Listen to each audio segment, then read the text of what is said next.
Bismillahirrahmanirrahim. Assalamualaikum warahmatullahi wabarakatuh. Ang gusto natin talakayin ngayon sa mga ikling oras lamang ay tungkol po sa pagwudu. Sapagkat may nagtanong po sa atin kung ilan ba dapat ang paghuhugas sa pagwudu. Unang-una, may mga hadith ang Propeta Muhammad sallallahu alaihi wasallam kung saan nakita siya ng mga sahaba. Yung mga sahaba nagulat, nakita nila ang Propeta Muhammad sallallahu alaihi wasallam nagsasagawa ng wudu.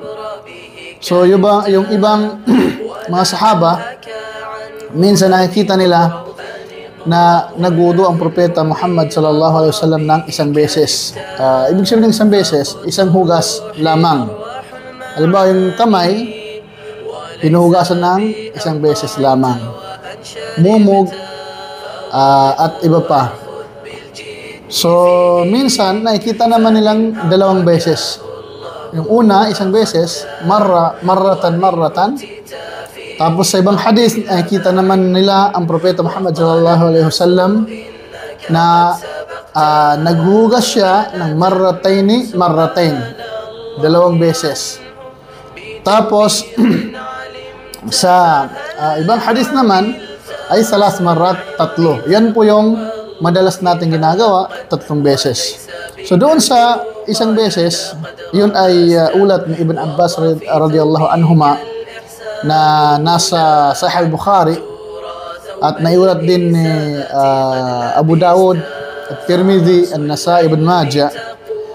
Tapos yung hadith naman na 2 beses ang paghugas ng Propeta Muhammad sallallahu alaihi wasallam ay nasa Sahih Bukhari pa rin at sa Musnad ni Imam Ahmad sa pag-ulat ni Abdullah bin Zaid, si Jabir at si Abu Hurairah.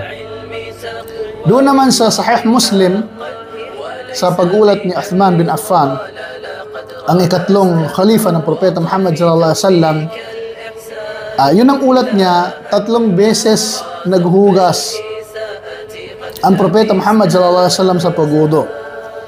So, ibig sabihin mga kapatid, yung mga nabanggit ay pwedeng gawin ng Muslim. 1 beses pwede, 2 beses pwede, 3 beses pwede. Pero ayon sa mga scholar, hindi na pwedeng lagpasan pa ng 3 beses. Dahil makruh na po yun. So hanggang 3 lamang. At ayon kay Imam An-Nawawi